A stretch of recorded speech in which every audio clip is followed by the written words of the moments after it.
This is not a new phenomenon. Entities in altered states have been recognized for an extremely long time in many cultures over the millennia.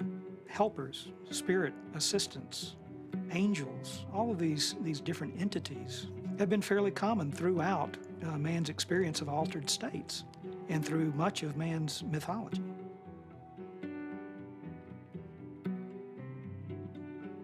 I don't think it's out of the realm of possibility that a lengthy excerpt from a 6-hour interview I did with the late Owsley Stanley, also known as Bear, who died in a car crash in Australia a couple of weeks ago. Owsley Stanley changed the world in many, many ways, particularly in the San Francisco music scene by providing the cleanest and purest acid anybody had ever eaten around here, and by developing sound systems and concepts of sound reinforcement. His home stereo, which was a rather oversized affair to be sure, was the first PA system in the Fillmore Auditorium. Before Owsley came on the scene,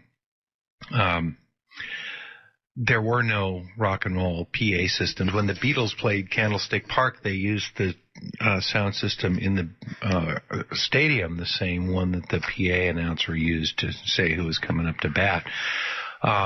There's just so much to this guy. As you'll hear in this conversation, I just got back from a 2-week tour, and I listened to this interview all the way through more than twice, trying to get a handle on it and figure out how I could edit it and put it into shape. And there was just so much and so many interesting digressions that I couldn't really figure out what to do. I wound up basically cutting it into major pieces and just giving you the sort of first half of it, basically, to make it fit into this 2-hour slot. But there's just so much more. Much of this interview is published in a book called Conversations with the Dead, which is available these days as an e-book for your Kindle or whatever through Amazon, and is, I think, worth reading the entire thing. So let me just begin with the first section of this interview with the late Owsley Stanley. Later on in the program, I'm going to be giving away tickets to screenings of the Grateful Dead movie. It's happening coast to coast on April 20th, and there are quite a few theaters in the Bay Area that will be showing it, and I've been given several pairs of passes for each of several theaters, and we'll get into that a little later. I want to get started on the interview with Owsley Stanley right now so you can get a handle on the amazing mind. I wanted you to hear what this guy's voice sounded like, too. Just an amazing and fascinating character in every way. And let's just begin with the interview that took place in January of 1991. I always got the impression that you almost mixed for those tapes more than for the halls sometimes. I mean, that Bear's Choice is a pretty excellent balance of stuff. I never paid attention to the tape. I just would put the headphones on, listen to the tape, in order to make sure there was enough of the guitar and bass, which wasn't being amplified by the PA. Right. So I made sure that balanced. How did you get those things onto the tape? Used a separate mix? They were being mic'd, and they went into the tape recorder. The tape recorder that I used always had a separate pair of mic inputs. It had a mic on each channel as well as a line on each channel. So you put the stereo house feed in and the mic inputs. You run, what, Jerry's guitar and Phil's bass? Yeah. Just a mic on each one straight in there. Ah. So you should pick that up and monitor to see if those guys were in there inappropriate. There was no presence of them. You didn't pan those guys, did you? No, I never panned anything. So both those were I had to do the vocals that way. Because the mixers that I used were old. And most of it, if you're talking about going back to the old days, most all the tapes were made using MX-10s. It's an old Ampex mixer. It was a tube type mixer. It had a very wide dynamic range. Mm-hmm. It was about 110 dB or something like that. But according to Ron Wickersham, I never measured them. I just liked the way they sounded. But each microphone input had a switch. You could either be both channels or left or right, and there was no pan to it, and a single knob. Bear's Choice tapes were tapes made at Fillmore East, and there was a mixing board in there. It was a rather unusual mixing board. I'm initially quite skeptical of it, but obviously it worked very well. It was, I guess, like an op-amp. It was a discrete op-amp. Or at least it was a single small transistor amplifier. And as far as I know, there's only 2 amplifiers in the board. One was the amplifier for the house, and the other was the amplifier for the monitors. And these passive summing.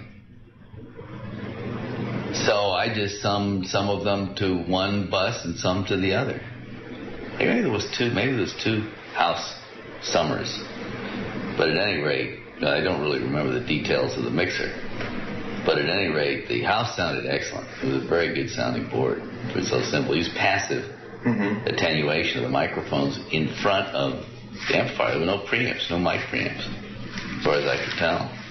And it had 2 outputs, because somehow I got 2 outputs because it's stereo tape. I put each side of the PA must have had its own mixer. Must have had its own little amp. And it had an extra output, as well as the one that fed the stage. So I took that extra output, put it into the tape recorder. At that time, I was using a stereo Sony. It was a pretty good one, 770. 770? Yeah, there's still one of those in the vault. It's not the one. No, that's some kid nicked mine. Some kid nicked mine out of Alembic when they were on Judas Street. It was never seen again. It was an extremely good one. In fact, most Sony equipment in those days was hissy. That particular one wasn't. I'd knocked out the RCA inputs and installed 1/4-inch phone jacks for inputs on it, so it was rugged enough. And I just ran the other 2 instruments in separately directly into the tape recorder. And I checked to make sure that they had appropriate balance. I always used a small oscilloscope in mixing anyway. What did you gain from that? Well, that told me what was going on. I don't like to use meters. I mean, a meter's handy because it's a quick way to see the signal, but I prefer to use a dual tray scope, because it lets you see the shape and waveform of the signal, as well as being able to see that there is signal there. After a while, you can read it, because each instrument has its own signature. And even when they're laid in together, you begin to notice that in order for it to sound right, you have to have a certain amount of displacement from the bass, a certain amount of displacement from drums. And you can see, although you can't differentiate individual guitars, you hear when one or the other instrument is being played, you can see it. So just by looking at it, it's like a fingerprint. It tells you all kinds of stuff. So you got to where you could see from the traces whether your balance was... It tells you a lot about balance. It tells you a lot about... Also, it tells you if there's something wrong instantly. If something's clipping or something's out of phase, or if there's anything that's wrong, you can see it immediately. Even stuff you can't really hear. And stuff that you might have to search for, it might take half a show to find out something's wrong. You can see it. And I attempted to interest other people in it for the last, 25 years. Nobody seems to care much about it. They don't seem to either find it interesting or find it useful. Well, now you've had some of your ideas picked up and adopted by other people and followed through, so I guess your batting average is probably pretty good. Were you already into audio? I like certain things. I like the way things sound. I like the way things work. I always have. I'm not really an engineer, though. Were you already into audio when you first encountered the Grateful Dead? Not really. Actually, about 6 months just a few months. I don't remember how many months before I met the Grateful Dead. I had bought a hi-fi, and I went around and tried to figure out what was the best hi-fi, and I had a pretty good-sized place. Was you living in Berkeley? Yeah. Had a pretty good-sized place. It must have been a 55-foot-long room, about maybe 35 feet wide. It was a big single room. And I wound up going around and listening to a lot of stuff, and I decided to buy a Voice of the Theater system, which is about the ugliest hi-fi system you could possibly conceive of. Gigantic. Utilitarian. That was the folded horn job? Or? Well, not really folded. It had a cabinet in the bottom with a front-loading horn. It wasn't a back-loading horn. It wasn't folded or anything. It had a 15-inch speaker in it, and it was in a large box about the size of a small fridge, and it had a little horn that mounted up on top. And it was an 800 series horn, and the driver was maybe 4 inches diameter. It was a relatively small. So it was a two-horn system, was it? Yeah, one horn on each speaker. So a bottom and a horn on each side. But it looked like something that someone had rescued out from behind the screen at the local small movie theater or something. It was basically that.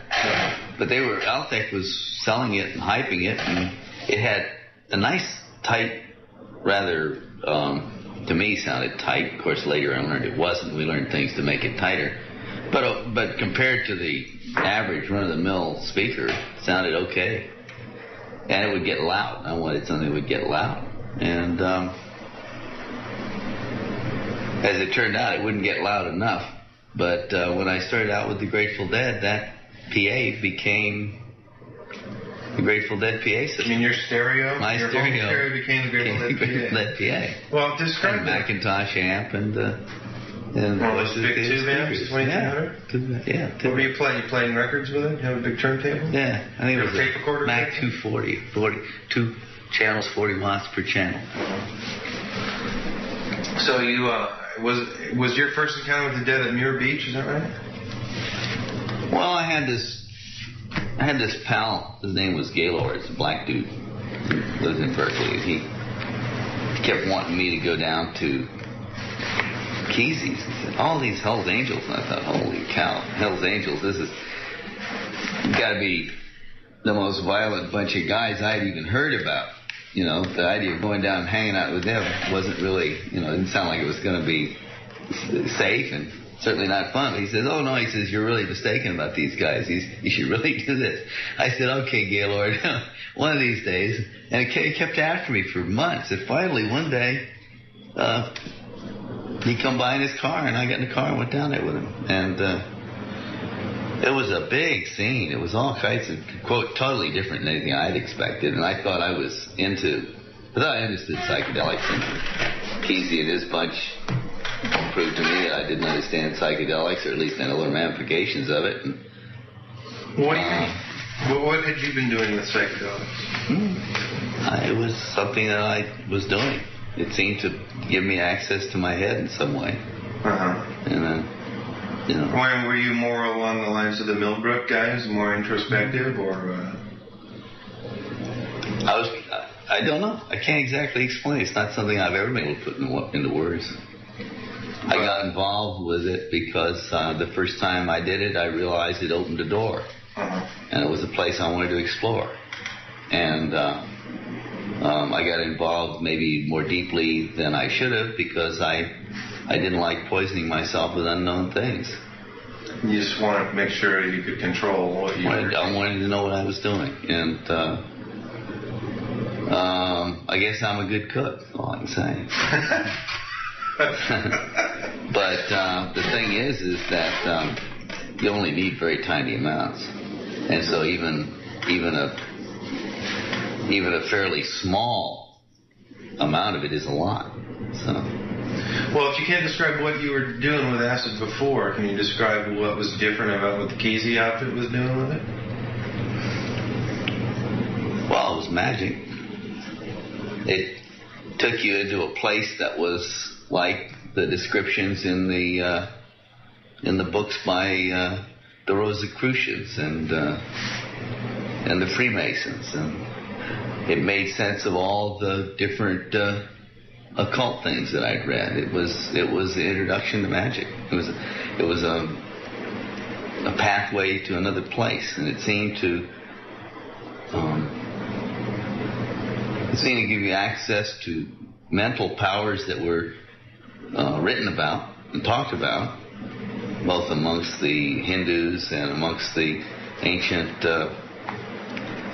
alchemists and magicians, and seemed to go direct, give you the access to those things. It was like a tool. like a tool to work on the consciousness. Although the material always gave me great visions, incredible visions. I'm sure that it's the root source of the art that I do, even today. I'm sure it was the root source of my ability to manipulate sound, which I looked at as an art form. I never looked at myself as an engineer any more than I looked at myself as a chemist or anything else. Not a scientist. I have a scientific background, but because I'm interested in everything. And science is just a way of describing the physical universe. And alchemy and the occult is just a way of describing the non-physical universe. And I was interested in both aspects. And art is a way of creating something yourself as a man, which can say something about either the physical, the non-physical, or both. Yeah, I was going to say that somewhere along the line there's a bridge between the two, of course. or comparing and contrasting those things. Well, I like spatiality. One of the earliest things that happened to me with regards to psychedelics was that the universe became even more three-dimensional. It seemed to have more dimension and depth and space to it. Colors and things seemed very intense. And at one of the acid tests, I don't know which one it was. It might have been Watts, actually. It was a very strange experience where all of a sudden I was looking at sound coming out of the speakers. This happened on several occasions. Also happened in the house that we were staying in Watts, where I actually saw sound coming out of the speakers. I always wanted to have that happen. What's that called? Kinesthesia. Yeah, synesthesia. Yeah. Synesthesia. I've always read about that, and I always wanted to hear color. I've never talked to anyone else who's actually had that experience, but I actually had that experience. And it was funny because I'm looking at this sound, I'm really out there, and all kinds of other things are going on, and I was thinking, that doesn't look the way I thought sound. No. And I thought, but you see, it was very funny because the lady that I was with in those days was quite direct. Her name was Melissa. And quite direct? Very direct about everything, right? Uh-huh. So whenever we would get high, this was long before I met the dead, right? But whenever we get high, and things would start getting really weird, she would insist on dealing with them as though they were real. Not a hallucination, not something that the drug was doing, but this is reality, and forced me to deal with it. So I never got into that space that a lot of people get into, where they say, it's the drug that's doing this. This is a hallucination. This is a non-real effect which is being produced by a chemical which is in my brain. I had to deal with it as though this was the absolute concrete everyday reality. Now, deal with it, right? And that was interesting because that's different. It's different that way. See, you do a whole different. You have a whole different set, right? It's like the difference between sitting in driving a car in a video game or getting in a car, right? And she wouldn't let me drive the video game car. She made you deal with it. Deal with it on the street now. And so when I got to this point in the acid test, when I saw sound coming out of the speakers, I was totally programmed to accept whatever I saw as being real, more real perhaps than my everyday life, which I had come to believe was restricted consciousness, where I actually saw less or felt less and perceived less. And so the telepathy and the almost telekinetic kind of things that go on that you experience when you're on acid, I accept it as real, that they're actually there. And that there are probably people, I thought, that can do this. So the idea of Uri Geller bending the spoon or doing things like that never amazed me. That just seemed like, he's figured out how to do it without having to have an amplifier in his system. He's got it straight. People who are telekinetic, people who read minds, people who have precognitive visions, they've just learned how to do it without having to think. And you read all throughout the Hindu stuff, you read about the fakirs who are capable of doing things, translating stuff. levitating their bodies and manifesting things in the physical world and stuff like that. And people think, well, it's sleight of hand or it's hokum. I don't think it is. I think it is that through their meditative states, they've managed to kick whatever storehouse of whatever it is in your brain that the acid kicks. Only they've learned to do it without acid, which is probably better, but sometimes it takes a lifetime, and not all of them make it. Out of maybe 10,000 people who follow the yogic practices, maybe 3 or 4 get to the state of becoming that kind of a high master. I would imagine it would have some relevance that you came from a culture that doesn't really honor that kind of stuff very much or pay much attention to it at all, right? Well, you mean the physical orientation? Well, I mean the Western scientism and what passes for spiritualism among the white Anglo-Saxon Protestant types is pretty. Well, it's more than just Protestant. The whole Judeo-Christian thing is pretty anti-mystical. Judeo-Christian Islamic is the soldiers' religion. It was from ancient day. We're finding that out in a major way right now, aren't we? Hey, the Romans had so much trouble with the Jews that they had to run them out. They had to disperse them. They never stopped fighting them. Mm-hmm. And that was 70 A.D. And when Constantine wanted to have better control over his troops, his soldiers, and his subjects, he produced Christianity, which is maybe an odd way of looking at it, but he called a whole bunch of Christian representatives together and said, agree upon something. And he may have done even more than that, I don't know, because what we hear about it now is what the church preserved to tell people what it was. All we know is that there were about 7,000 written documents at that point, which was in the 4th century, and most of them were destroyed. And that most of the writings that became canonized were primarily the writings of a soldier, which was Saul of Tarsus. And so certainly everyone recognizes the warlike nature of Islam. So we have the 3 major religions that are connected with the materialistic culture in the Western world, and science, which was the remaining investigative urge remaining from alchemy, which was a philosophy about the world, the life, universe, God, what it is, because of the belief that the practitioners of alchemy had, that they could understand the universe by manipulating the physical things, which then became chemistry and physics and so forth, that by understanding the rules by which the universe was put together, they could extrapolate these rules into the unseen universe and into other things. Because alchemy teaches that as above, so below. That if you understand something that works on one level, you can understand it on another. And a common example of this is the similarity, the structure of the solar system and the structure of an atom, which can be represented or thought about in a similar fashion. We seem to be coming back to that now as this chaos theory emerges and fractals and stuff as a way of explaining. Well, I always thought of it like alchemy itself was like a seed, because it embodied very basic concepts, usually described as the 7 principles. And that from that seed, when it was planted, grew basically 2, actually grew several, but basically 2 trees, or 2 plants. One plant we call chemistry, the other plant we call physics.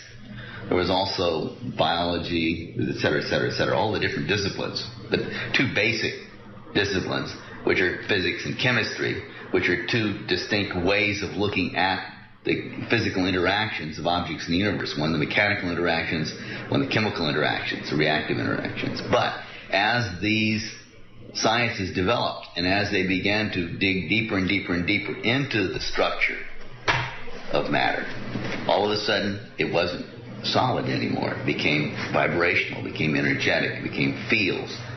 And things like the Heisenberg uncertainty principle, which says you can't describe everything about something appear. And all kinds of different things it starts to get very strange. and turns back into just vibration. You deal with it as vibration. So you might say that the plants grew up and they flowered, the flowering being modern technology, and then they set seed, and the seed is alchemy, comes right back again. Same thing. That's just the way I look at it. That's cool. The individual plants are highly specialized, but when they come back together, they produce a unified concept once again. So that's more cyclical than linear, and we like that. Yeah, well, it's just, everything is cyclical. And we go back to alchemy. There we go. Right? Good, I like that. Okay. Sure. The whole concept of the universe as a conscious entity, which is dreaming it all up, makes it easy to understand such things as telepathy.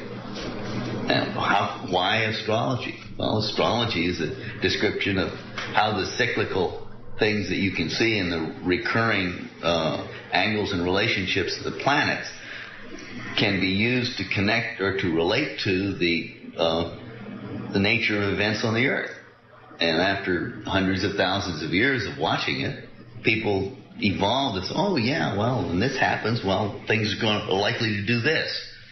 And over a long period of time, a lot of observation, we have come up with this thing. But you can't scientifically measure it. There's no direct connection. The only connection is that everything's being thought up in the mind of the being that's thinking everything up at the same time, according to the rules being what we describe as the laws of nature and other things. And we know some of them, we don't know all of them.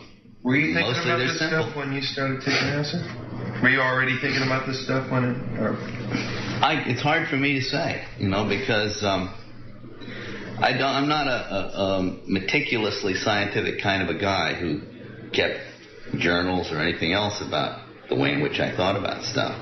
And so as my viewpoint and my philosophy evolves, it replaces the philosophy that was there. And in some cases I can remember what I thought before. But mostly I found out that I can hold an idea, a concept, and then I'll suddenly discover that it's wrong, that it's fallacious, or that I'm mistaken. I immediately discard that and replace it with the new information. Well, it's like taping over a tape. Right. I don't necessarily want to go back and remember what a fool I was. Right. So I chug it out.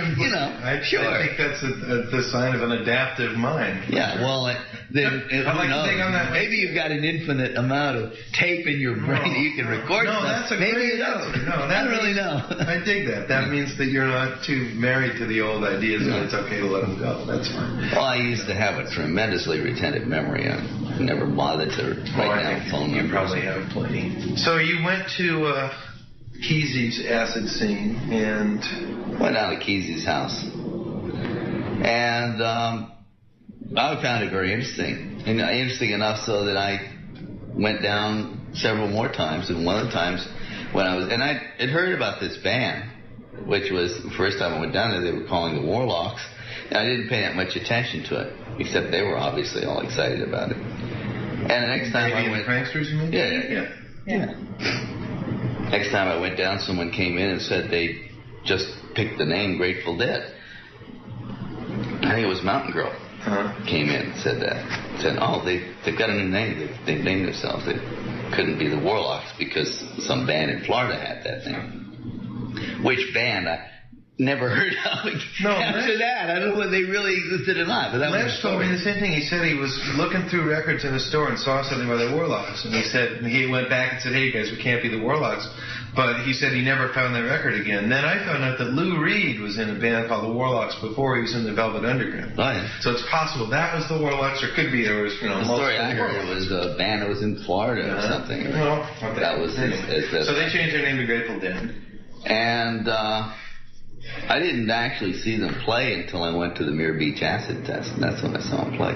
Whether or not I ran into Garcia or someone else at Kesey's during those visits, I don't really recall. The only person other than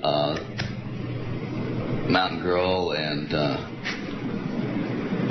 George Walker, maybe Page and Kesey himself, was maybe Terry the Tramp, one of the Angels. I remembered him. Mm-hmm. But I don't remember whether Kesey was there. There was several times it was a big party of people all, going in every direction at once.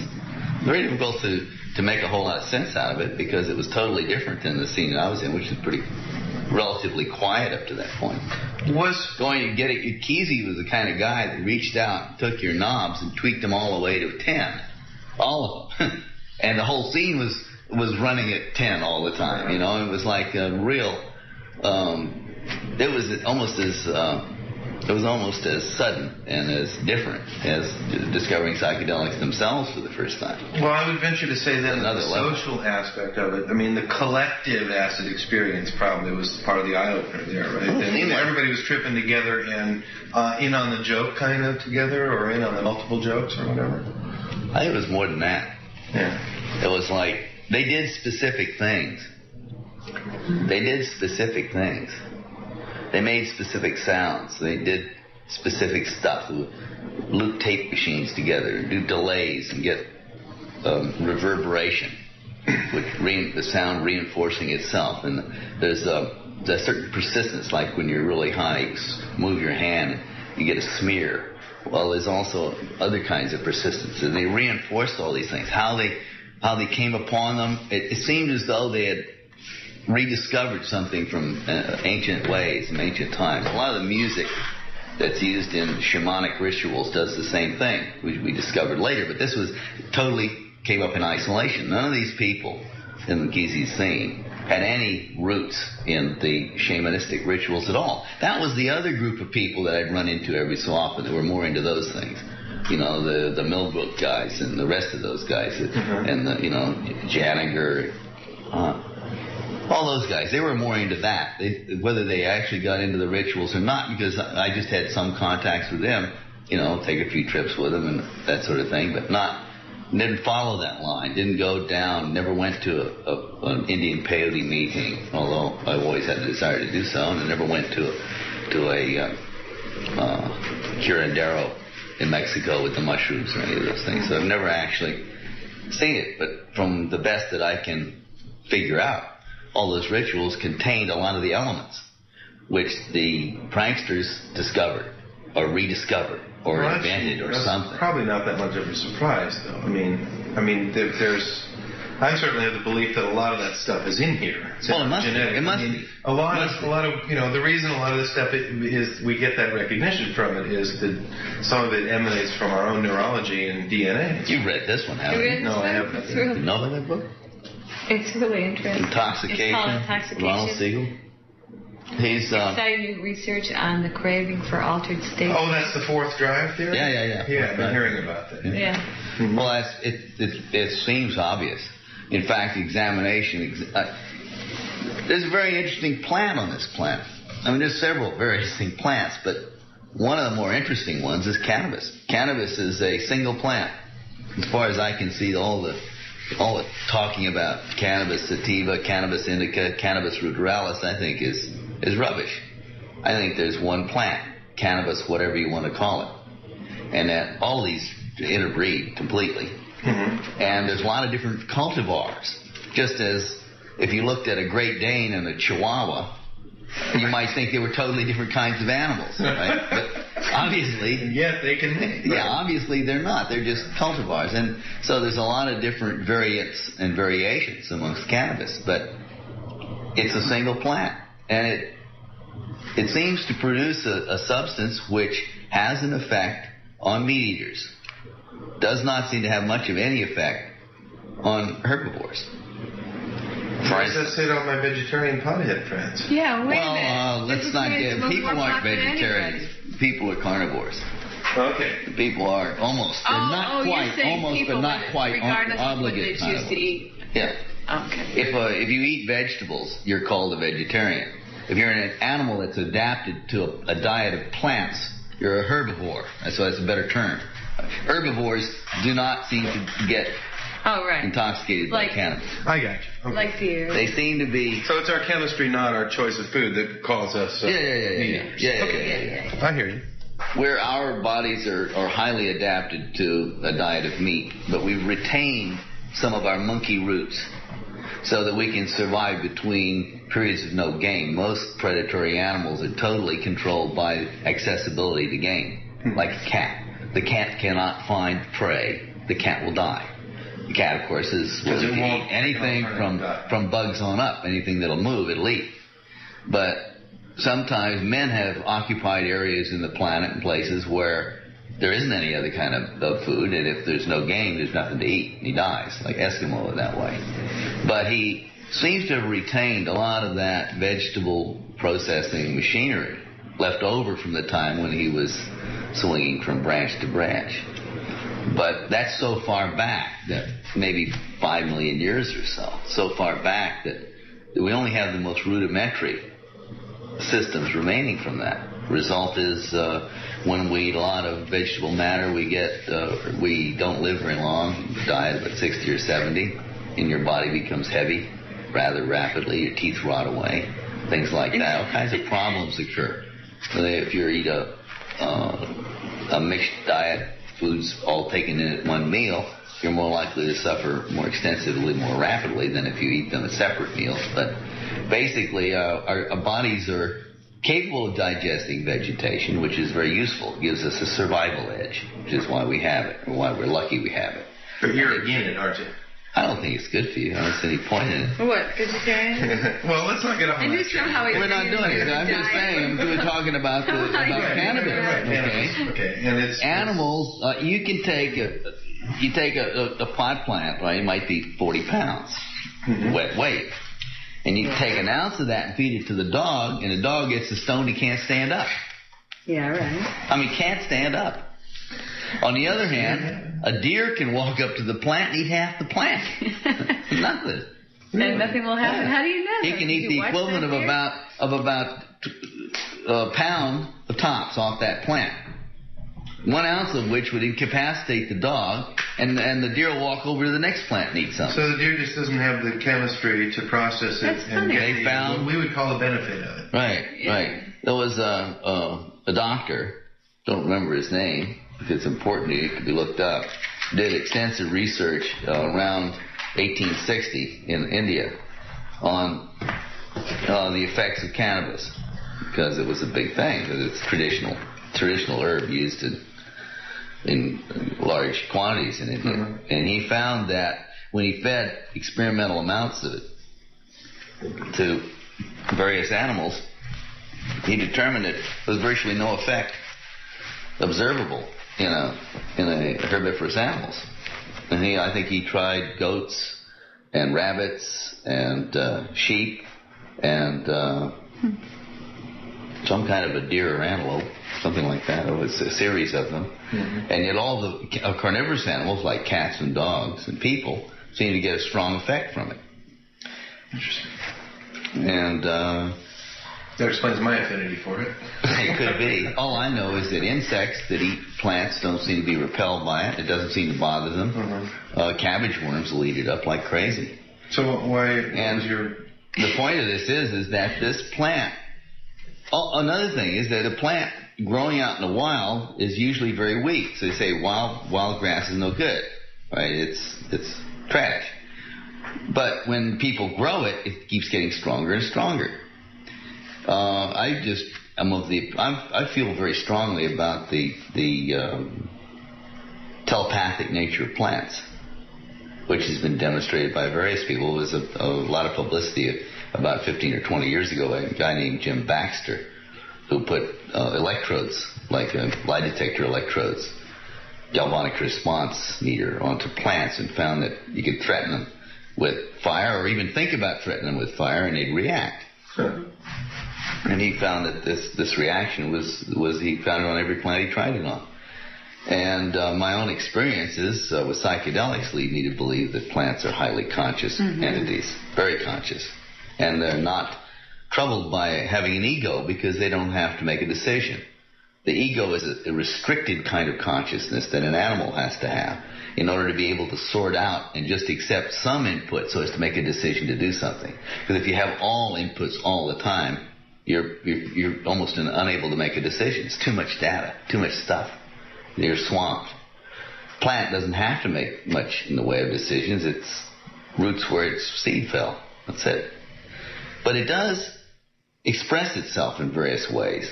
One of the more interesting ways plants express their consciousness is, an example is the orchid that resembles a certain bee so completely does it resemble a female bee, that the males try to mate with it. It smells like the bee and it looks like the bee. And it's shaped in such a way that when the male grabs it, his head pushes up against the pollinia, which are the pollen balls that stick to him. And he attempts to mate. So and the orchid I've seen films of the male getting it on with the flower. And he leaves that flower Goes to another one. and goes to another one, tries again. And he leaves the pollinia that he picked up from the first one and picks up a pair from that one. Uh-huh. And he might go on, he might actually hump a dozen flowers in turn, right? Yeah.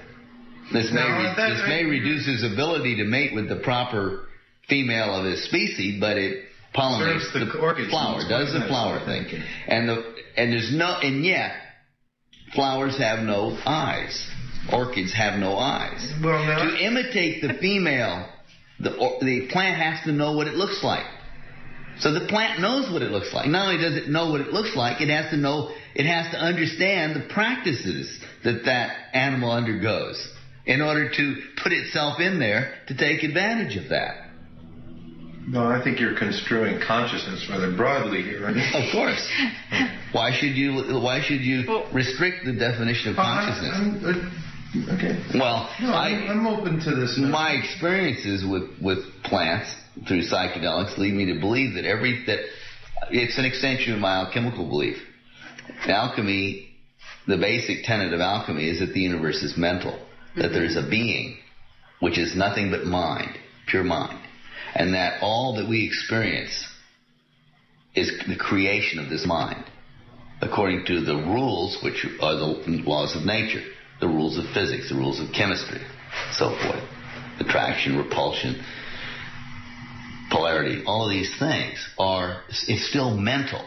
And since everything in the universe is mental, because it is the mentation of the being which is mental, everything has to use the same kind of mentality. In other words, all consciousness relates and is the same. So there shouldn't be any trouble being able to communicate mentally with any other living thing, whether it be another man, a dog, a plant, or anything else, because all thought has to be of the same nature, because it's all manifested by it. The way in which we manipulate sound waves in our language, the way in which we put this language together is more expressive of us and of our culture. It's as we're beginning to understand, other animals use sound to communicate with in much more complicated fashions than we had previously thought. Dolphins, for instance, and even monkeys, and perhaps even other animals. There's always been people like Indians who would say that they could talk to the animals, and that they knew what the animal was saying when it made a certain noise. That different sounds and different movements and positions and so forth can be used to communicate. Certainly, they've been very successful in teaching American Sign Language to chimpanzees. Mm-hmm. So I see no reason why one should doubt that behind that all is a common modality of thought. So we regard it all as a continuum then, from rocks to gods. Yeah, which is why I think people are attracted to crystals. Because a crystalline substance has a highly ordered electronic behavior. And the behavior of thought and mentation has electronic nature to it. There's a flow of electrons. And in fact, one of the very interesting things, this is very interesting too, as a little side, about how psychedelics affect you and how you interact with not only consciousness, but we found that some of the psychedelics seem to affect our ability to interact with inanimate equipment. Really? Specifically. When someone at a show or when in a room where someone was playing music was to take some DMT, which is a rather powerful psychedelic, the music would immediately become louder and more strident. And really, other people would notice that. Absolutely, everybody. Everybody. It just does a thing, and it has a certain tonality to it, a certain quality to it, which is very distinctive. So we decided none of us could. Generally we'd all do it, right? And we thought, oh well, that's just one of those things. But then I got on back to that thing that I'd learned from Melissa, is that don't assume that this is an illusion caused by the substance. Believe it's real. So I said, hey, I believe this is real. Well, one thing we noticed was that the tubes would get red hot and burn out half the time, and it would tear the voice coils out of the speakers. And yet we couldn't make it do that ordinarily. So I actually started making some measurements. We measure the amplifier at its maximum output with a musician doing everything he could to get the max out of it. Then somebody would smoke the DMT, but not everybody, just one person. And we'd measure it, and it would go up 6 dB, which is... That's so fast, quadruple power, right? Right. It would go up more than that sometimes. And yet we were absolutely sure we were at the limit. It would be something like 127 max. Somebody would smoke it and go to 132. And it would literally melt the voice coils. Where'd the power come from? The tubes couldn't handle it. They would often burn up. They'd often get hot, and the internal structures in the tubes would melt. Where'd it come from? Right? What was going on? I evolved a little theory. I don't know, because obviously this is something that you could do some scientific research on. It would be well worthy of it. Because the idea being that if there was some type of circuit that was more sensitive to it than others, you could measure different circuit sensitivity. Then you could optimize that. And perhaps you might even be able to develop a circuit that had that property to such an extent that a person could effect it without having to take the psychedelic. And it wouldn't matter what, any interaction of any kind that you could initiate with your mind would enable you to build something that would directly control a machine. Because the computer could interpret it anything. That once you could get into it that way, you see. Which is what we need. We need a way of controlling machines directly. I mean, so it's like an example of many of the opportunities that psychedelics present to man, which are being completely thrown away because of the irrational approach that people are taking to them. Totally. This is real. The amplifier changes. The sound changes, the music also changes. So whether that's a psychic effect on the amplifier or on the musician, I don't know. But no matter what effect person A's taking of the psychedelic could have on person B who's playing the guitar, there's no way that person B could make that guitar get louder by himself. The guitar, everything got louder, everything got stronger, it became more strident, it changed in quality, but it also became much louder. Well, that came from a direct effect on maybe the electrons flowing in the equipment, which is the thing about the organization of electrons and the similarity or the very close association of the quality of consciousness or thought to electronic motion and matter. Because certainly the most elaborately constrained electron would be the one that's associated with DNA, which is billions of atoms sometimes, an enormous number of atoms, all of which arranged in a very precise way would order the motion of electrons in a very, very precise and specific and special way. Which would have frequency and resonances and stuff that we... I don't know, because you see, I'm not a scientist. But if you take it as above, so below, then we can assume that there would be ripples and harmonics of that all the way up into perceivable realms, right? Probably, yeah. Well, certainly some kinds of telepathy actually involved.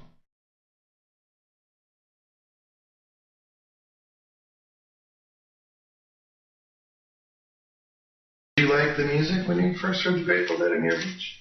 It scared me. How so? Oh, it just seemed frightening. They seemed to have... All of that seemed to have a connection to a very scary, possibly dangerous aspect of reality. To me. Somebody told me that you pushed a chair around that building. Yeah, I was pushing a chair. Made a lot of noise. Made some noise. Everything was making noise. It was a very noisy place. Probably, it seemed like it, yeah. Tell me more.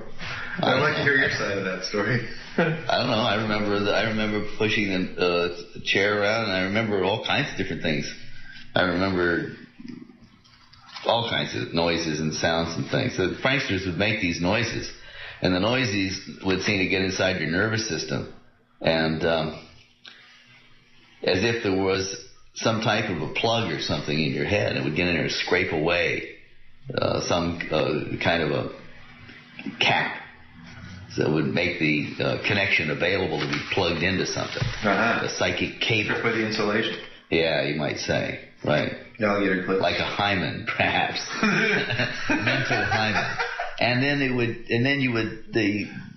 the connection would be made, and all the people would be linked up and start sharing thoughts and images and ideas. And it was like not just thoughts, but little thoughts and concepts, but you saw like a patchwork of images, and you felt a patchwork of body sensations and everything else. It was very definitely a gestalt, multiple mind kind of phenomenon. Polymorphous synesthesia. Could be. Yeah, that might be a good term. That would certainly describe it. Mm-hmm. Do you think, well, obviously other people felt this too. But that was the first time anything like that had actually happened to me. It was very weird, scary. Was that what those guys were working on, do you think?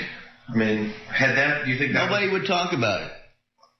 They just did it. Did it. Uh-huh. You didn't talk about it. You just did it. Whatever you had done, whatever was going on in that scene for a year or two before I ran into it, they'd slowly but surely built this up. And whether it was instinctive or what, it may be very well be instinctive. May be that the psychedelics, all of the psychedelic plants, seem to have a very ancient and direct relationship with man. Uh-huh. As I was attempting to get into that, the cannabis plant seems to specifically produce its resin to intoxicate man in a pleasant fashion, so that the man is now interested in the plant. So just as the orchid duplicates the female bee, that particular orchid, to achieve its propagation of its kind, this plant has latched on to producing a substance that is so pleasant for the man that he will care for the plant, propagate it, etc., etc., etc. And in fact, its association with man is so strong that the Chinese symbol for pot shows a house with a plant growing under the eave. And it's considered a compost or compost heap grower everywhere, and it grows best where it's richest and well supplied with it. And when it grows off as a weed in the woods, it's never particularly potent. And if it's derived, for instance, all the Mexican stuff and some of the Mexican pot, big sativa plant, like really can grow really tall, 16, 20 feet, grows in the same style as the hemp that's grown for fiber. Obviously is derived from the early hemp plantations established in Mexico by the Spanish settlers, because you got to have hemp because it makes rope, it makes twine, it makes cloth. Your ships have got to have it.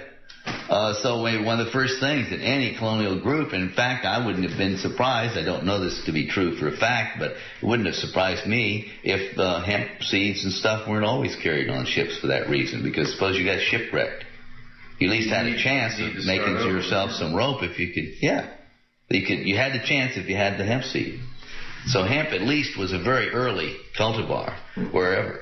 And it just went on off into the woods with the Indians, and over the last 400 years or so, they simply selected it to do what they wanted. And it happens that what they wanted was to get very stoned.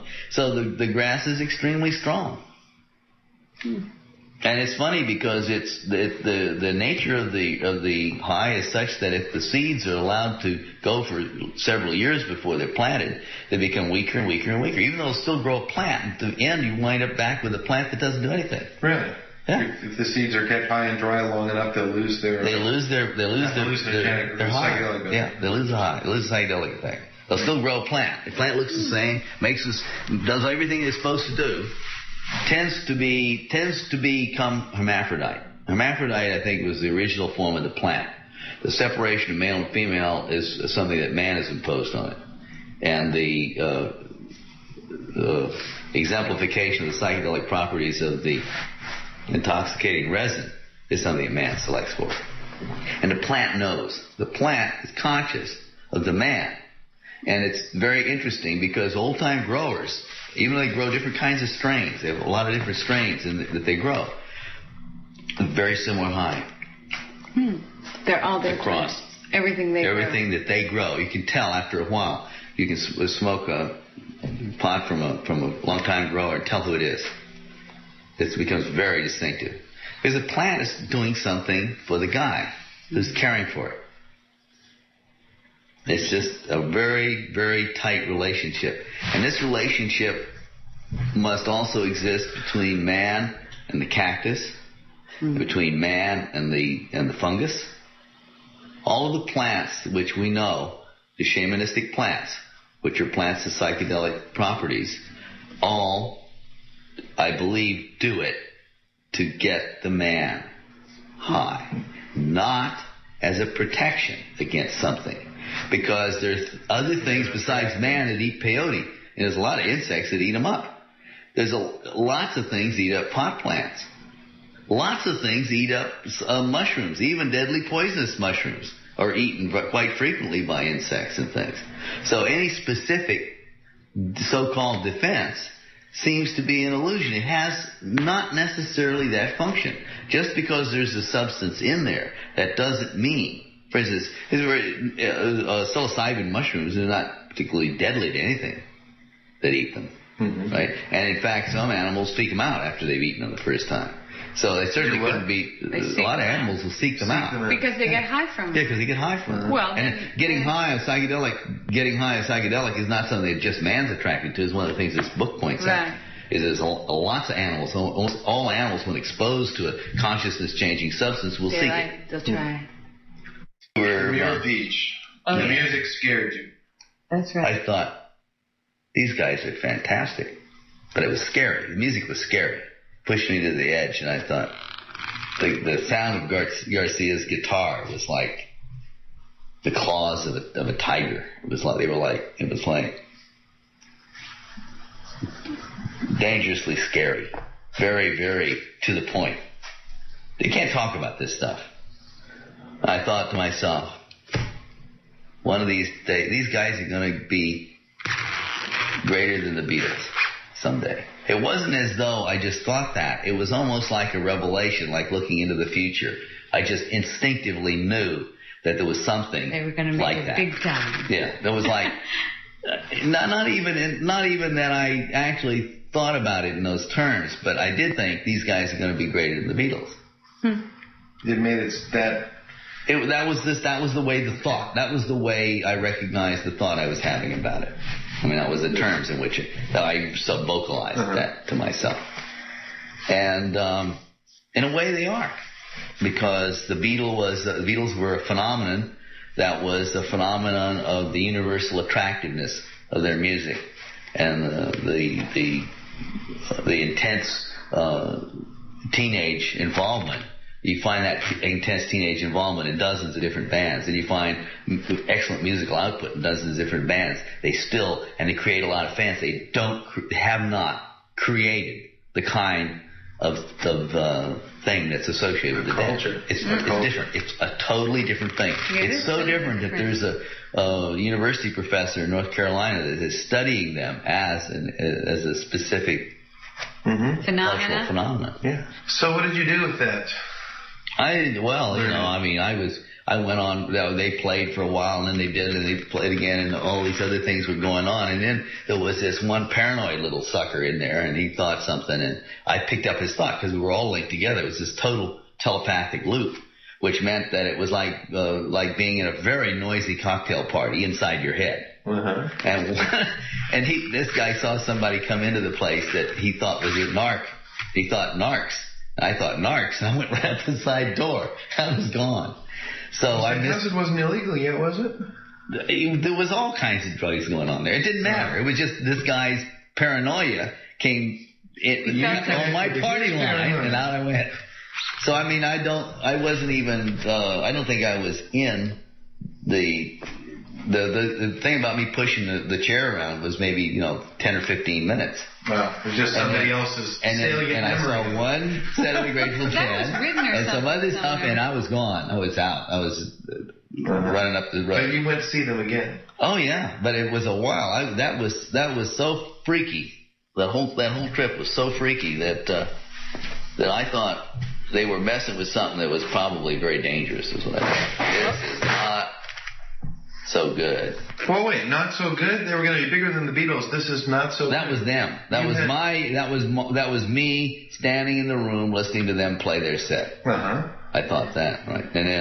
But then all the rest of then I went on a cosmic trip into other chambers of the universe and for the rest of that night. And then the next day or a few days later, I talked to Kesey. I says, hey, you're messing with stuff from ancient stuff, right? This is, and without any maps, this maybe need to be careful about this. It was kind of scary. And he kind of laughed at me. Well, it's sort of like the guy that gets on a roller coaster for the first time. Supposing some guy was a Yanomami Indian or something, right? And he comes out of the forest, and the first thing he does, somebody puts him on a roller coaster. Right, he's never even seen civilization. Somebody puts him on a roller coaster. Right. He's going to go back and say, "Boy, civilization." No, no. What it is that you'll get off that thing and say that's very dangerous. That's scary, right? Oh, I see. And yet other people go around and around again and again and again. Wait, they're familiar with you had it. taken acid a lot. Oh, I taken so a lot. it wasn't the acid that was the scary part. It was the Grateful Dead that was the scary part. No, it wasn't the Grateful Dead. It was nothing to do with the Grateful The Dead. linkage was the scary part. Yeah, the prankster thing. The prankster thing, right? The great mind. Yeah, which the Grateful Dead were part of. I mean, Grateful Dead were pranksters. Right. They were musicians. They were also pranksters. It was like, the next time I saw them was at the Fillmore acid test, and I met Phil, and I walked over to him and I said, I'd like to work for you guys, because I had decided that this was the most amazing thing I'd ever run into. But he says, well, we don't have a manager. I said, I don't think I want to be a manager. He said, well, we don't have a sound man. I said, well, I don't know anything about that either, but I guess I could probably learn. Sounds more fun. And that's how that happened. And for a long time, it was like no matter whatever else we were doing, we had to be at the acid test every week. That was it. As part of it is totally committed part of it. No matter what other shows we did or anything else Saturday night, we were there. Mm-hmm. And other than that, I don't know how many of those I would have gone to. I didn't actually think of myself as a prankster per se. I found it all kind of scary, and I found it all... Every time it provided days and days and days of sorting it out, putting it together, trying to get it together. It was sort of like a crash course in how to become a jet pilot when you'd never seen a jet before. And the way they did it was they dropped you in there, took you up and said, the controls are yours! Whoa! Barrel rolls, Immelmans, tail spins right into the ground sometimes. And but psychically you recover from all this. I guess if you're tough, and I guess most of us were. Occasionally some people weren't. It's unfortunate, but because of the way in which it was undertaken in those days, and the fact that we used to take huge amounts of acid. We used to take 250, 300 mics or more. Kesey preferred 400 or more. And Albert Hoffman told me that was a substantial overdose. I said, yes, in retrospect, we realized it was. But what do you consider an optimum dose? Oh, I don't know. People nowadays seem to take around 100 or 150, something like that. All I know is that the result is that people, it's like first you have training wheels on your bike before you get the 1,000cc Yamaha. Mm-hmm. It's a little different effect, and the result is that people don't get so crazy, I guess. But in those days, everybody got kind of crazy, and some people crash landed, and other people managed to make it further down the road. But the whole scene became very, very, very loud and very weird. It attracted a lot of attention. It attracted a lot of social concern because a lot of people were experimenting with radically different social matrices which were not, which were frightening to our cultural leaders and societal leaders.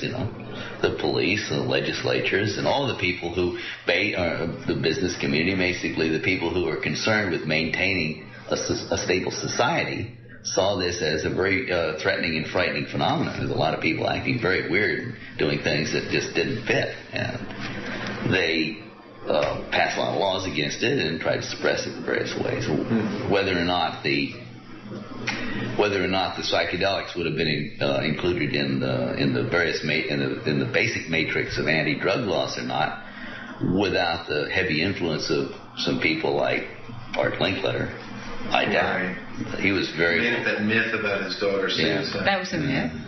Well, she did throw herself out a window, but, it was very convenient. I heard that she was not on it, but just the fact that she had been taking it. Right. Was enough. You're right. Somewhere in the past, before she did it, she had taken it.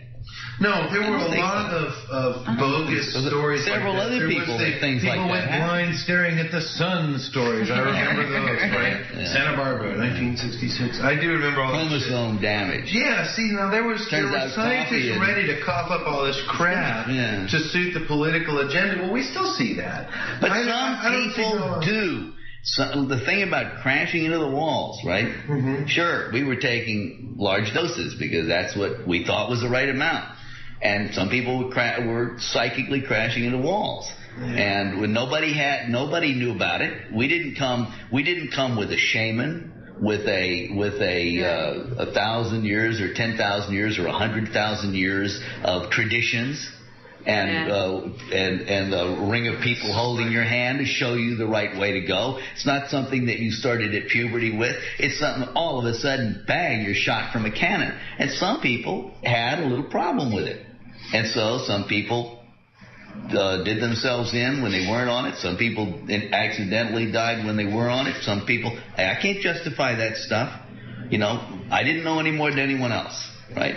All I knew was that it was better to take a known substance in a known quantity than an unknown mixture of who knows what at God knows what quantity. That was the only difference. And as far as I was concerned, I didn't advocate. I didn't tell anybody to go out and take it, or anything else. But I knew I wanted to. I knew it was important to me. Mm-hmm. And it was important. And I didn't want to poison myself. I didn't like Russian roulette with chemicals. And I didn't think it was appropriate. So I would say then that what you were doing was essentially taking responsibility for it. Yeah. For yourself and for the people that you were experimenting with. Yeah. Your partners. You might say. It's one way of looking at it. It was all a matter of consent at that point. Mm-hmm. But the fact is that out in the culture as a whole, all kinds of bizarre things were happening, and in fact, it bothered me. Give me an example. What do you mean? Well, I didn't know for a long time whether it was a good thing or a bad thing. Eventually, I realized that the thing itself was neither good nor bad. What, acid? Yeah. The acid culture?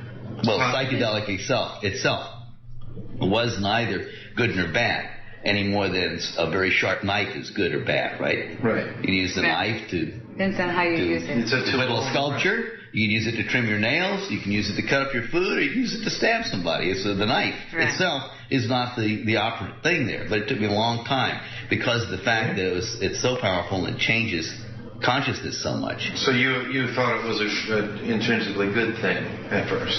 I didn't know. And that was the reason why I cycled in and out of it for a long time. And eventually I decided that it was just getting too weird to handle. And well, then I would say that acid upset your moral construct. So it made me think about it very seriously. Because of the fact that things happened that weren't positive, that non-positive things were happening as well as positive ones. Mm-hmm. Things like, the example about the girl that jumped out the window, and Charles Manson. Yeah. And the fact that one person would take acid and become like Gandhi. Mm-hmm. And another person would take acid like some of the Hells Angels and say, oh man, I love to get in a fight when I'm on acid. Why? Because everybody else is in slow motion. Right. Well, then Kesey said, hey, all this does is turn up your volume. The basic nature of the person is simply amplified. Right. Well, in a social context, you can understand how those who feel responsible for the social matrix itself don't want something that may produce these kind of effects. You were asking me basically how you thought the Grateful Dead scene related to psychedelics. I don't know how it relates to psychedelics. All I know is that at one point I joined up with a band that were pranksters, that were part of a scene, that was doing something that was right out on the edge. Consciousness, the edge of social, the edge of magic, the edge of music, that was very dynamic. A band composed of 5 guys that were amongst the smartest people I'd ever run across. To find that many really smart people that minds operated in the same function zone that mine did, that was absolutely could carry on the most, tenuous and stratospheric conversations with nobody getting lost. Mm-hmm. That blew my mind, number one. It's unusual to find that kind of a bunch. I've worked for a lot of bands. I've been on the road. I've worked in halls where they come through a different band every day. In festival situations. I've worked in situations where I've had a lot of contact with a lot of musicians. And by and large, I find there's a great many really bright guys involved in the music scene. Yeah, really. But to find that many all in one group is truly unique. Now that prankster scene didn't sustain that much longer. Well, it was sort of like, if you set fire to a skyrocket, it's going to be brilliant as hell, but it don't go very far and it don't last very long. It attracted so much social pressure on the individuals that it had it not been for Kesey getting busted and all these other things happening, and the intense amount of social and police pressure on it, who knows how far or where it would have gone. But as it was, it did its thing ultra spectacularly, but it was by necessity, it had to follow that old prankster saying, nothing lasts. Right. It lasted as long as it did, and then that was it. Even in the beginning, there was a great reluctance to get weird at regular shows. There was no reluctance to get weird at the acid test because they said if they can't play, it doesn't matter. If they don't play well, it don't matter because nobody's paying to see them. It's not a matter of having an audience that you're performing for. It's just a big party. But they had to be at the party. They were an essential part of the party in their minds. That was an essential thing that had to be done every Saturday night, which I found not to my liking at first because, it was a little too weird and a little too heavy, and it was hard to control, and it looked like too much exposure and made too much heat, and I don't know, all those things. Right? I was not a real loud thing at that point, and I didn't want to be a loud thing or attract a lot of attention for any reason. And here was this scene that was so loud that if you put it on the moon, it would attract attention, right? I see. So I was thinking that maybe, and here was this band of incredible musicians making this magic music, which I thought was more important to do that than to do this other crazy thing. So you were sort of an impetus toward professionalism at that point? I've always been that. In the old days, you went to a show, and there was no spotlights on the band. Mm-hmm. There was a light show, and there was a lot of other stuff going on, and it was like a huge party anyway. And the band never were flashy dressers or anything, and they never sought being in the floodlights or with footlights or anything. It wasn't like that. It was the music. Right. And I don't believe that there was ever a time that the band wasn't more concerned about playing music. People who go and say this, that, and the other about the Grateful Dead show are people that can't hear the music. The music to them sounds like it's meandering, or it sounds like it doesn't have a center or a focus or anything else. Well, true, from time to time it doesn't. But on many levels, it always has something happening. There's always a level at which it is happening. Mm-hmm. The thing is that some more straight people that go and sit down at the show, if the show isn't one of those dynamic, tight events, which maybe 1 out of 4 or 5 is, totally. If it has any moments of musical misshapenness or elaborate bridges or just heavy sections that are jazz-like but never quite gel and focus, which sometimes happens because any improvisational music will have that, you know. I've even heard Keith Jarrett get into those kind of bags where he'll go meandering off somewhere and it just doesn't come back to where you might like to see it come. It goes on, sometimes to gel, sometimes it doesn't.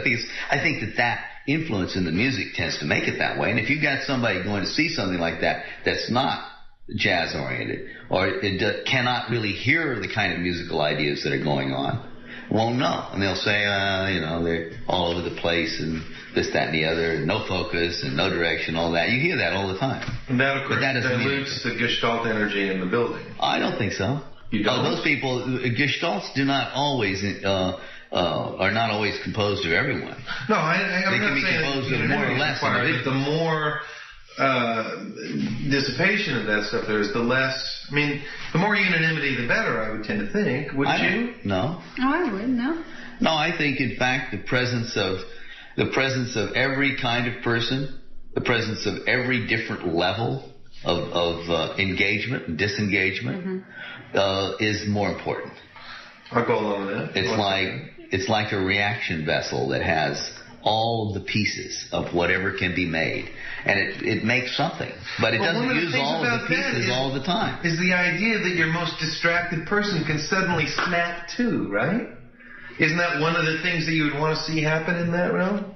That all of a sudden the music finds its focus, and all of a sudden the wandering minds find their focus as well. I mean, that's one of those fun things about Grateful Dead, is hauling somebody in there as unsuspecting, watching them get it. Sometimes they do. But then it's like a sculpture. If you look at a sculpture, what you're looking at is the surface. You don't know what's inside it. Yeah. But there's more inside than there is surface. Yeah. So most of what of a sculpture is, when you look at it, is indeterminate. It could be nothing, or it could be something, or it could be another sculpture, or dozens of sculptures, or just random noise. Because all you perceive in the sculpture is the form itself, not the substance within. And the thing that you're talking about, that Gestalt consciousness, is also like that.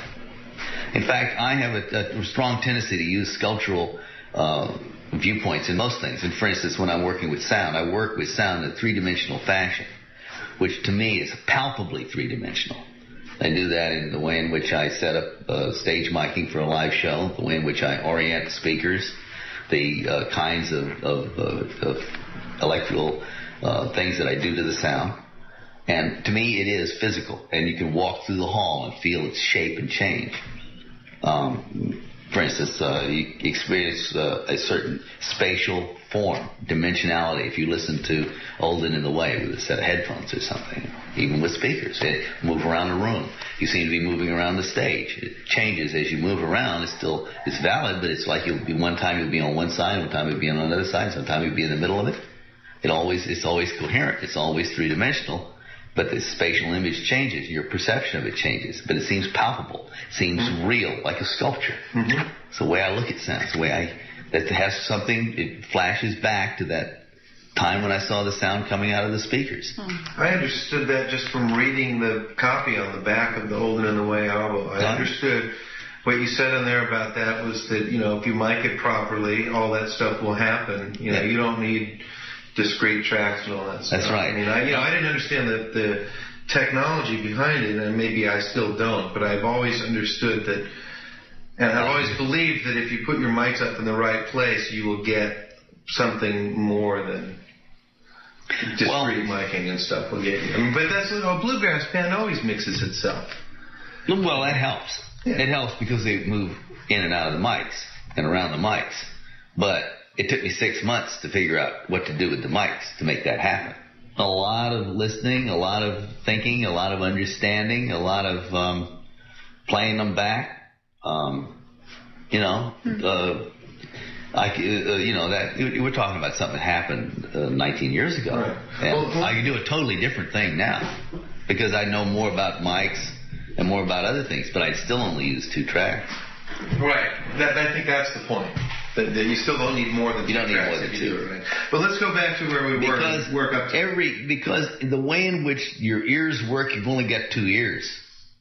And it's the shape of the ear changes, but you can detect all kinds of different things with the information from 2 auditory sensing units, one on each side of your head. Those 2 units create a totally 3-dimensional space in your mind. And that 3-dimensional space, which is created from your senses, is as illusory as the reality of the sound. But what your ears do is they tap into the total matrix of what is in the room. All of the energy that's in the room, whether it's bouncing off a wall or coming from the speaker or whatever, enters your ears. And inside, your brain sorts it out. Because of the fact that humans use language as the single most important survival tool they have. Our mouths are modified for it. Our ears, our brains are modified for it. Our brain does a tremendous amount. I hear a lot of stuff. I watched a TV program called Cats, Caressing the Tiger, where they were talking about the ability of the cat to localize sound. And then I've read things about the dolphins and their use of sound, and the bats and their use of sound, and owls. Most owls hunt as much with their ears as they do with their eyes. In fact, the facial disc of a barn owl is extremely important. Owls' 2 ears are different sizes, different shapes, yes. Different. The feathers on one side of the head are different than the feathers on the other side. And I have something like that. When I was 19, I had a diving accident when I jumped off a high board where I was learning some clown dives from a bunch of Hawaiians that were in the military station in D.C. were coming to that pool that I was working as lifeguard. Yeah. They were teaching me these clown dives. And one of the clown dives, you go off and you go in on your side with your hand over your ear. But you put that up at the last minute, and I missed. Oops. The water went in and almost shattered my eardrum. Didn't. But it caused a heavy hemorrhage, which filled the entire inner ear with blood. Mm-hmm. And there was no way to get it out. The doctor didn't want to cut the eardrum and take it out, aspirate it. Maybe he should have, I don't know. But anyway, I guess that it wasn't the way he did it. And antibiotics in those days were pretty primitive. The result is that by the time my body had absorbed that blood clot, some bacteria and mold together had established a culture in there. And the result of the culture was that it produced something sort of like arthritis. There are 3 little bones that articulate together, and it produced a kind of arthritis in those bones. There's nothing wrong with the eardrum. There's nothing wrong with the nerves. But the linkage between the eardrum and the nerves has to go through this bridge of bones, which the articulation of which was interfered with by the scar tissue caused by that infection. Result is that the 2 ears have a slightly different shape, response shape. So as far as my brain is concerned, there's absolutely no confusion about which ear is which. Just like the owl with the 2 different shaped feather things, the different shaped ear holes, gives them a totally different signal from the 2 sides of their heads, which allows them to pinpoint the mouse or whatever they're after very precisely. Mm-hmm. And if you look at most animals that need a highly developed stereoscopic sense in their hearing, they have this unbalance between the 2 sides. And so man's ears are not normally that different. But due to this injury, it's a funny thing where a handicap becomes an advantage. Due to this injury and the psychedelics, which amplify everything, I was able to sort it all out. So I produced a sound picture where all the high-frequency stuff is actually coming from my left ear, because the right ear above like 6,000 cycles isn't very sharp. I knew nothing when I started. I just said, hey, sure, I'll be the sound man, and we can use my hi-fi. I didn't know anything about it, but I did notice one thing straight away, and that was that the instruments that they were using looked like somebody built them in their garage. When you opened them up, they looked like they had parts that looked like they came out of a 1932 radio. And in fact, that was about right. Yeah. That was about right. It was, I think it was Les Paul who took apart a radio and put the parts in his guitar. And that's where it all started. So you discovered basically the guitars in 1966 were identical. They still had magnet with a coil of wire around it, 6 screws in the top of the magnet, and sometimes not even the screws, but often the screws. They had a wax capacitor and a cheap potentiometer. That was it. And crude, very crude. The wiring looked like the wiring I used to take out of old radios from World War II, and from old wooden house radios. The insides of those radios, the capacitors, the parts, the pots, the wires, everything looked the same as what you'd find in the back of a Gibson or a Fender or whatever.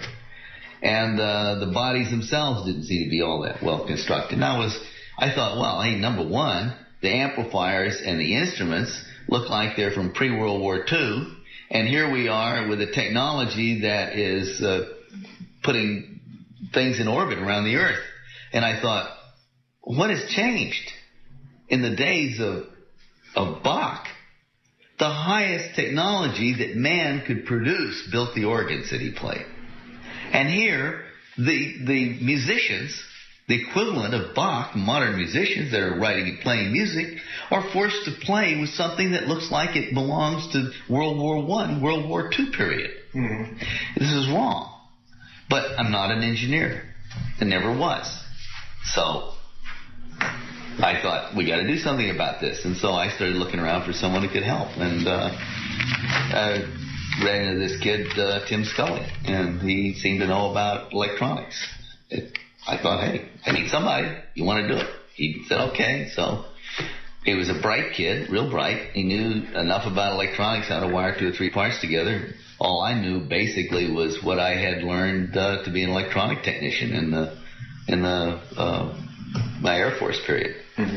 I was a ham radio operator, and I knew something about the theory, operation of radios, and I'd worked as a broadcast technician.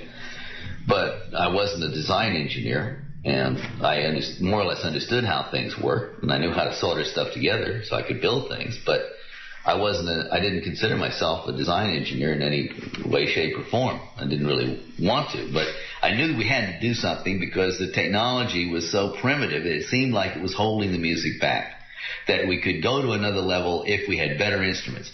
Half the time they'd crackle and pop and hum, and there would be distortion out of the speakers. It wouldn't be controllable, and the guys would make a sound not what they wanted. So we went wholly the other way, and we tried using hi-fi stuff. And hi-fi stuff, it turned out, wasn't heavy-duty enough. And the voices of the theater speakers weren't strong enough. And I went down with Tim. We went down and talked to the engineers at Altec Lansing. They weren't interested. They would produce. They said, "Well, you want power here? Use this driver." And that driver rolled off at 3,000 hertz. You want it to go higher? Well, we have this one. It goes to 9,000, and that one, but it would only take 2.5 watts. This one would take 50 watts, but it wouldn't go up. I said, no, we want one that's this powerful that'll go twice as far out as that. We want to go to 15,000. Well, you can't do that. We don't want to. We're not interested. Besides, we sell all the speakers we make anyway. Get lost. So we went as far as we could, and we tried, and made all kinds of stuff, and even tried centralized. And eventually got to the point where in the fall of 66, it had grown like Topsy into this thing which was more of a problem. Required a separate pilot over there controlling things while the band was playing, which was unsatisfactory. It didn't always produce just the kind of sounds that it was supposed to, which was a problem. The musicians felt that it was like carrying a giant thing on there around with them all the time. It didn't work. And so one day we had this big meeting, and they said, we can't do it. I said, okay, fine, no problem. Go over to Leo's and pick out whatever you think would be right. And go buy a regular PA. Yeah. Go. No. All their amplifiers, everything, their guitars all plugged into this box that Tim had done. Everything went into this box. And then out of the box it went into the amplifiers. Then it went into the speakers, right? But all went through this gadget. What did it have in it? Buffers and switches and stuff? I don't know. He built it. I'm not the engineer. He was the engineer. He built it. So everybody plugged into this box. Nobody knew what to do. Their signals to the other stuff. Yeah, and which made them completely dependent on Scully. They could control their stuff and some changes over there, but he was watching that. I was out in the front doing this and this. The whole thing just, and the thing was that nobody could define what it was that it had to do. The musicians themselves couldn't. They say, well, I play the guitar and I want to hear a sound. What kind of a sound? Well, yeah, this is the right sound. And the musicians couldn't talk about it. And I hadn't a clue. I just knew that what was too primitive. And Tim, he didn't have a clue as to what to do. So we were constantly changing things, wiring stuff, trying to find out how to make it do whatever it was that nobody could describe, that everybody in their own way knew, but nobody could communicate about it. It was not something that could be defined, right? So this was just like one of those dead ends that you go off along, right? So we went off along it, but it finally got to a point where it was just not working, and everybody sat down and they said, hey, it's not working. And I said, fine, I agree with you. I don't think it's working. And they said, we want to do something different. I said, fine, go to the music store and pick out what you want. And, so this is where you began being their patron? And he says, and then what? I says, well, I'll buy all the stuff you have now for the amount of money it takes to buy all the stuff you need, right? So we'll make a trade. So they went and got all the stuff that they wanted, and I took all the stuff, and so then I went and sold it all off. And I sold some to the Straight Theater, and some to Bill Graham, some to this, and some to that. So it all got sold. It all got gotten rid of. Some of it I gave away. A lot of it I gave away. Mm-hmm. But the point is that by that time, of course, there was a lot of other things going on. For one thing, we'd learned how to improve some of the other kinds of amps. And we'd improve the physical instruments by putting high-quality components in them. Mm-hmm. Instead of $2.50 worth of parts, we put $25 worth of parts. That alone improved a lot of things. Uh-huh. And we'd learned how to make better chords and stuff. And lots of things that had improved. But at that point, I went on off because it was something else I had to do. They went all off with this stuff and started playing. And one of the people that joined up with him at that point was Healy. And Healy is a very pragmatic kind of a guy who liked to tinker with stuff and fix stuff, right? Not that he was a design engineer, he wasn't, but he was a consummate troubleshooter. He could go into something that wasn't working and find out what wasn't working and fix it. And so he was fixing this sort of stuff, and his very pragmatic approach led him to go and just rent a whole bunch of speakers. And he'd rent like 4 times as many drivers as he needed, right? So they'd blow everything up in the first set. He'd pull off the blown out part, put on another set, play this halfway through the second set, and he'd be up there taking them down, fixing them, putting them back. And the thing was that the rental companies would get all this stuff back and it'd be just blown to bits, right? Every time he'd blown to bits, right? Uh-huh. And yet it was money. They'd rent, they'd pay the price, they'd take the thing up, and they always came back blown up, right? And so they went down to Altec, and they were big enough, right? They would. So when Harry McCune yeah, right. They went down to Altec and said, "Hey, man, hey, this is no good." Altec started working on the stuff, right? We couldn't do it. We went 2 years before, begged them to do it. Nobody would do it, right? As soon as it started to be dollar and cents, oh well, we can rent this stuff, right? Rent it, blow it up, take it back. We don't have to worry about it. We can buy it and rent it next time. They raise the rental price a little bit, but they can't because they got to rent to all these guys that aren't blowing it up. They can't make a special price to you because you'll go to their competitor, which was what happened. There was 2 or 3 different rental companies, and so all this stuff was suddenly Altec was getting and JBL and all these guys were getting all this blown up stuff, right? So they had to make it. It was no longer a point of why improve it. People are buying as much as we make. Now they have a market. It was we put a financial twist on it, right? We started tweaking their ass real hard because it was expensive to replace these, and so suddenly the big manufacturing concerns that had a monopoly on the sound market were suddenly forced into doing these things. And then I went through the whole thing, and in 1968.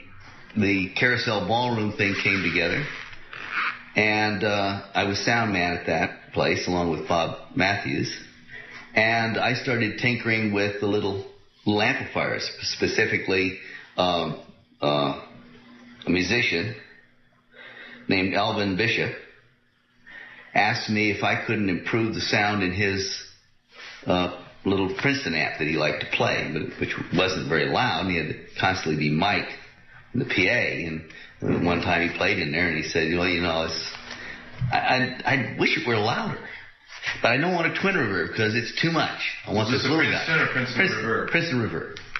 So I started taking it all apart and applying some rule of thumb principles and changing a few things and putting a different power supply, and did a little hot rod trip on the output stage that I'd learned from working for a cheapo hi-fi company once back in the past, and did a few things to it, and it came out a screamer. They put a 12-inch speaker but left the 10-inch hole in the front board, made a heavy-duty front board and bolted it in there, so it choked it a little bit, and it turned it into a real screamer. Man, the thing was really what's the principle there? Putting a 12-inch speaker on a 10-inch hole. See if it works. And it worked. Yeah. It did something. Yeah. Useful. Yeah, it didn't sound good. It didn't sound as good if you made the hole big. Because we tried that. Because the original boards were made out of chipboard, that pressed wood fiber, which wouldn't hold the power of the speaker. So we always had to make a new board. And so we made a new board. We tried it with a 12-inch hole, and we tried it with the regular hole that was originally on it. Because originally I just bolted the sucker in. I didn't do anything. I just bolted it in. And it only sounded good. It sounded best with the smaller hole. So, how did you just accidentally do that, or say just what the let's try that to see? I said I didn't feel like taking a hole saw and cutting a hole out. So I just unbolted one speaker and bolted the other speaker in. All I did is drill 4 holes for that. It was easy, and it worked. And that's so. It sounded good. It sounded. Elvin liked the way it sounded. Then that was that. And then I built one for Yorman, for Garcia, and a bunch of other people. A lot of people did it. I went up for a while having a little sort of a production shop back at the Carousel, hot rodding these speakers. I'd drill an extra hole in the front, put a middle control, so it had treble, middle, and bass. Because basically the thing is, the circuit's very similar to the one in the twin reverb. Just it had the small tubes, single small tubes, and this little speaker in it. But if you got the industrial versions of the tubes, and then I built a power supply that super filtered all the low stages and put raw AC on the plates, just practically raw, unfiltered. I used a choke input. That's all the filtering it got. So I had the max. The choke went to the lower stages, to the screen grid and to the lower stages in the amplifier, and the plates got the raw high voltage. Right, we replaced the little rectifier tube with diodes. And then that went directly into a cap.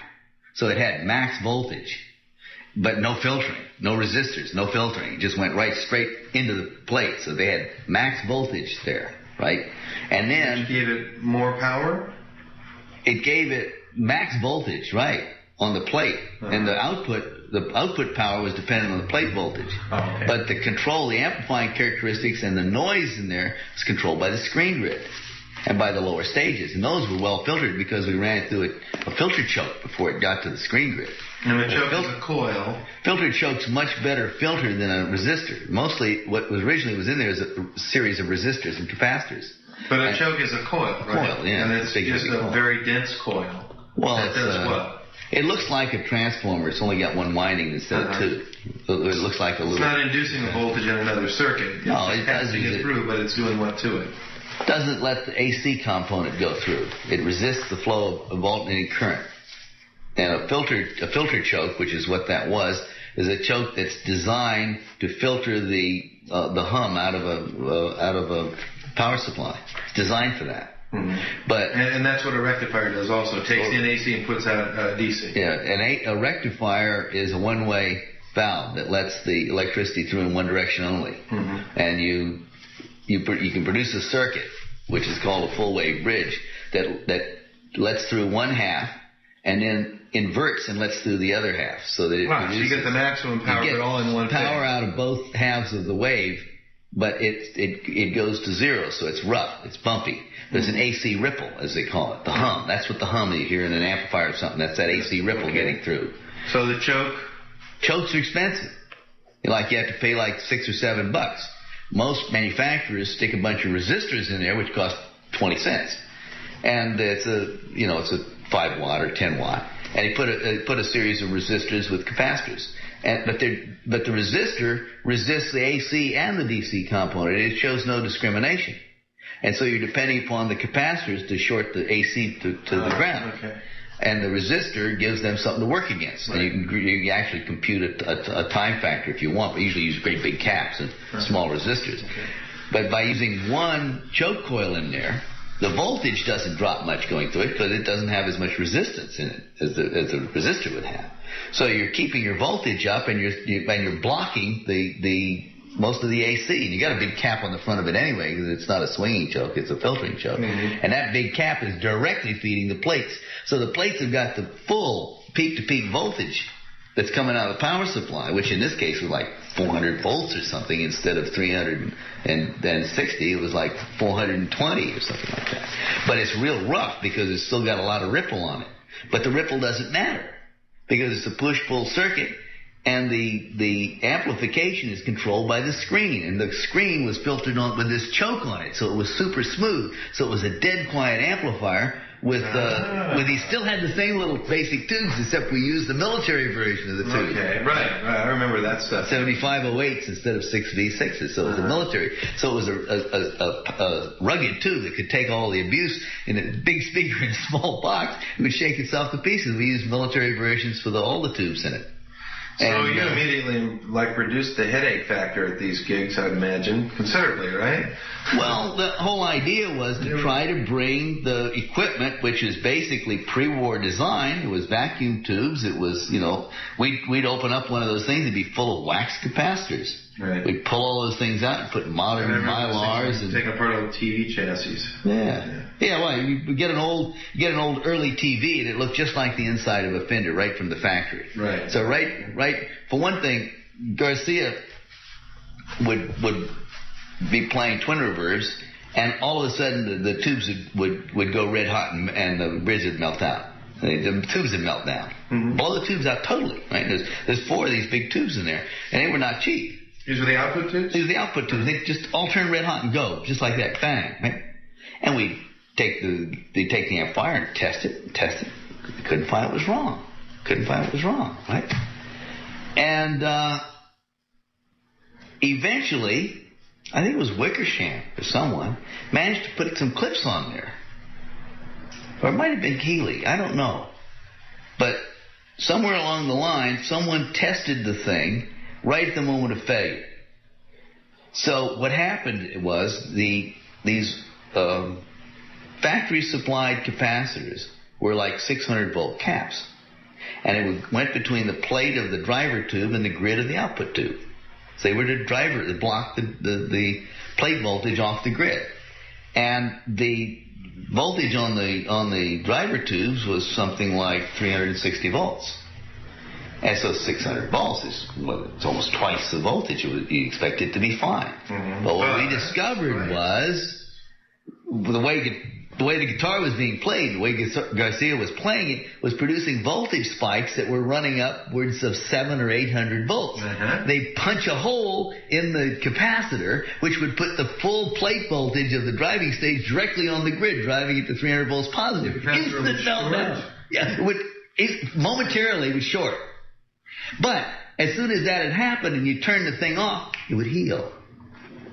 And it would... Oh, so that's what happens when you exceed the voltage rating of the capacitor, is it just passes it straight through? No, it just happened that these intense spikes would weaken. It would be a weak place somewhere in it, not always, sometimes. There'd be a weak place. It would pierce through. The voltage spike would go through, blow the output tubes off. You shut the amp down. Turn it back on, it's fine, because the capacitor would heal, right? We found out that if you put 800-volt ones in there, then it was a long time between failures, and if you put 1,000 or 1,600 volts in there, no more problems. 1,600 volts never failed, 1000s might fail, 800s would take a long time to fail, and 600s would forget it. We tried to tell Fender about that, He says, we never heard of it. Okay, one last segment here with Owsley Stanley, a.k.a. Bear. This is all about the technical issues of the Grateful Dead at Woodstock. You were asking me, basically, how you thought the Grateful Dead played to psychedelics. I don't know. Wrong hit. It's this one. I mean, I chased down and pulled ground loops out of every radio station I worked for. Every single one had ground loops in it. And so if you can get rid of radio frequency ground loops, hey, audio's a cinch. So right from the get-go with the Dead, we get rid of all that stuff. It was very rare. The only time that we had a serious problem was at Woodstock. And the reason we had a problem at Woodstock was that the transmitter that they were using for the radio signal for their helicopters was grounded in one place, and the stage was grounded in another place. There were two ground rods driven to the ground, and it was separate. The result was that the ground system on the stage was not the same ground potential that the transmitter was at. So all of the equipment on the stage was acting as a supplemental antenna, receiving the signal from the... And it was in everything. It was worst of all in Phil's bass. For some reason, it really focused in on Phil's bass. And we were going nuts trying to figure it out, because it had been going on all the time. Every band that played, it was having this problem. And you so were the only ones that stopped and with it, right? Well, I got the house electrician, and we started searching, and we found the two ground rods, and I said, that's it. So we pulled the ground connection off from the stage, off that rod, ran over the other side of the stage, and clipped it on to the same rod that the transmitter was going into. It. That was it. Gone. History. How long did it take you to find that out? About 10 minutes, 15 minutes. Oh, really? Yeah. Then what was the interminable delay at Woodstock? There was a lot of delays for a lot. You know what the delay was? The guys who had set this thing up had this idea. They had these half cookies, big half cookies. They were like 20 feet or 25 feet. It was like a circle, big circle, 25 feet in diameter, made out of plywood, with 2x4s underneath that was split down the middle into two cookies, half pieces, with casters underneath them. Right. And they'd set a band up on a half cookie. And then they set another band up back to back on the half cookie. Right? And for the set changes, they'd rotate this thing around like a wheel. And they'd pull one off and slide another half cookie over with another band. That way they could set them up over on the side. They had like 3 or 4 of these cookies, right? So you're loading one in, one was performing, and one was loading out. Exactly. So, right, exactly. So there was no problems with the setup. Brilliant idea, But Ramrod and I took one look at that, and we said to the guy, that ain't going to work. Yes, it is. No, you don't understand. Our gear is so heavy that will break. You can't put the Grateful Dead on one of those cookies. You've got to go on the cookie. We're telling you, it's going to be a mistake. It's going to be much simpler. Let us set up behind these guys, take them off, and then the other one can come in. We'll take it off. We'll move it as fast. We can get a couple of other crews. We got plenty of people. No, you've got to go on the cookie. I'm telling you, it's a mistake. You got to go on the cookie. Okay. So we set up on the cookie, right? We set up on the cookies. Sure enough, the thing hadn't rotated 10 degrees, and all the casters went wham. 10 degrees, wham. So not only that, now we had to do all of this while people were waiting, because the other band, they could shove their cookie off, but there we were. There was no way. It was too heavy.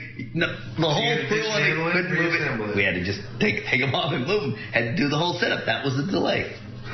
We tried to tell them. It might be a little longer, but not a lot longer.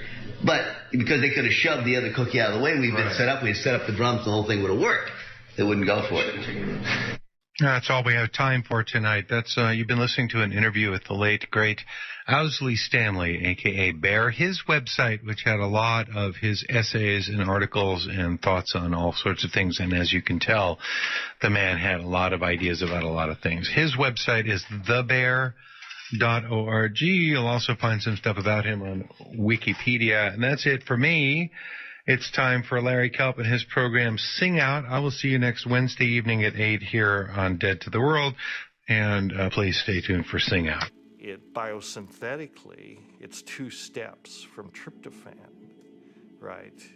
2 trivial enzymatic steps from tryptophan. Well, tryptophan is an amino acid, of course, and it's everywhere. So all organisms have tryptophan. And all organisms have the two key enzymes that lead to the synthesis of DMT. And these enzymes are very ancient enzymes. They're all over the place. They're, again, part of basic metabolism. So theoretically, anything could synthesize DMT.